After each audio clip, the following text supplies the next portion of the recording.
Tene octobre kalo tile 19 san 2020 aw minnu sogolema na bɔlɔlɔ sanfɛ an bɛ foli di aw bɛɛ lajɛlen ma ka yira ko min o ye Mali kɔnɔko kibaruw ye ɲina Mawuludi ale dɔgɔdara lakanako kunnafoniyaw la kojugubakɛlaw olu kɛlen bɛ ka farabugu ka datugu nin waati in na nin y'aw ka kunnafoni kɛnɛ sigilen Mawuludi ale ye kira Muhamadu Rasululahi kisi ani nɛɛma b'a ye o banque ni o nisɔndiya ye min ni a bɛ kɛ silamɛw fɛ san o san min ni o ye ɲinantɛ ale ye dɔgɔdara ni ka bɛn alamusadon octobre kalo tile 29 ma min ni o ye denkundi ye sa o bɛ bɛn novembre kalo tile 4 ma nin don ninnu sugantira jɛkulu fɛ jɛkulu min ni ale ka baara bɛnnen bɛ kalo ɲininiw ma ni a jabala ye min ni o ye diinɛ ko ani bandoko o minisiriso o kɔnɔna ma kunnafoni sinsinli min ni o ye kalo min ni a ɲinini kɛra ka bɛn octobre kalo tile 17 su ma min ni o y'a yira ko donba kalo ni ale ye Mawuludi kalo ye ko o yera jamana fan caman fɛ o siratigɛ la karidon octobre kalo tile 18 san 2020 o bɛ bɛn donba kalo tile fɔlɔ ma Mawuludi yɛrɛ sa ale kan ka bɛn donba kalo tile 12 o su ma o siratigɛ la o bɛ bɛn octobre kalo tile 29 ma min o ye denkundi ye o bɛ kɛ novembre kalo tile 4 san 2020 jamana fan bɛɛ lajɛlen na Farabugu ye dugu ye min ni a bɛ ɲɔnɔ cercle la Segu mara la a ka ca dɔgɔkun kelen ye min ni o ye kojugubakɛlaw ye olu talen bɛ ni ka taa i firiw da la maa si tɛ bɔ ni ka taa i tagayɔrɔ la a daminɛ la a tun b'u ɲɛna ko jihadi mɔgɔw don minnu n'u kɛlen bɛ ka dansago ko caman kɛ ɲɔnɔ cercle kɔnɔ nka kabini a nana kɛ maa si tɛ se ka bɔ ni k'i nun bɔ fiɲɛ na walama ka taa i taayɔrɔ la maa caman dabali banna hali forolata o bɛɛ lajɛlen kɛra baara ye kuma tɛ ni ka taa dugu wɛrɛ la ka taa i dahirimɛw ɲini Farabugu bilama u tigɛlen bɛ ka bɔ dugu bɛɛ lajɛlen na kabini dɔgɔkun damadɔ ni ko in bɛ sen na fo ka n'a kɛ hali ni dugulama min ni o banana o furakɛli bɛɛ lajɛlen bɛ kɛ baara ye alamisa tɛmɛnen an ka finitigiw olu kun ye boloda sɛgɛrɛ min ni o kun ye ka taa balo ani fura ka t'o di Farabugukaw ma nka min ni o ye sira tiɲɛni ko ye o baara ma se ka sen sɔrɔ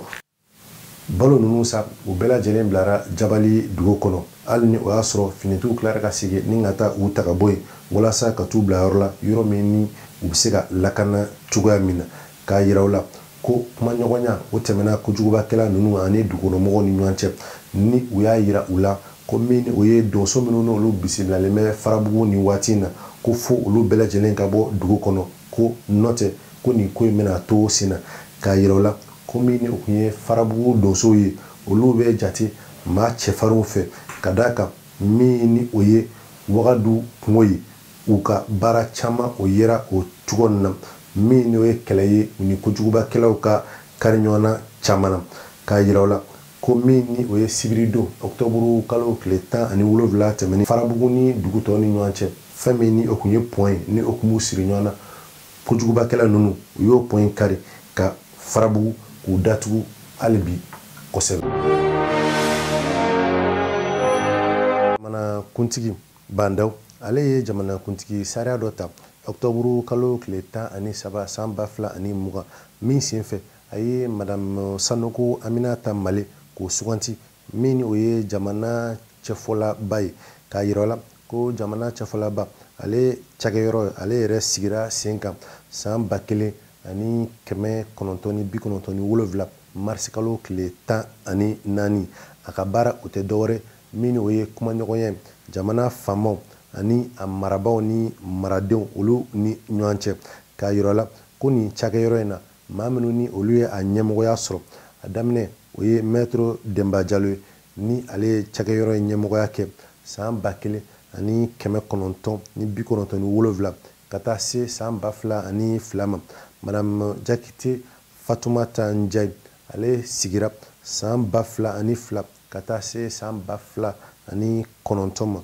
ale kɔ madame Bamu Jatigi Jara ale sigira san 2009 fo ka taa se san 2012 ma Janko Sisoko ale sigira san 2012 ka taa se san 2013 ma. Min o ye Baba Akib Aidara ale sigira san 2013 fo ka taa se san 2020 octobre kalo tile 13 ni Madame Sanogo Aminata Male ni ale sugantira tarata don walasa ka nin cakɛyɔrɔ ka a ɲɛmɔgɔya ko o ta. Madame Sanogo Aminata Male ale yɛrɛ sa yani a sugantili cɛ a tun bɛ baara kɛ jamana kuntigi so la o baarakɛyɔrɔ o secrétaire général o kundo a kun fɛnɛ jɔyɔrɔ ministre jɔyɔrɔ o tun bɛ a bolo kabini san 2017. Madame Sanogo Aminata Male ale yɛrɛ bangera Kucala cercle la Sikaso mara la san 1957 a ye cakɛyɔrɔ caman kɛ min o bɛ tali kɛ kirikow kan.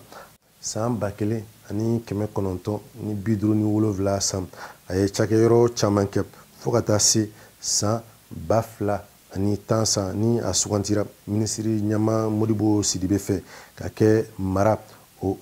kɛcogo ɲuman o ladilibaga ye fo ka taa se san 2015 san ma. K'a yira o la ko Madame Sanogo Aminata Male ale de sugantira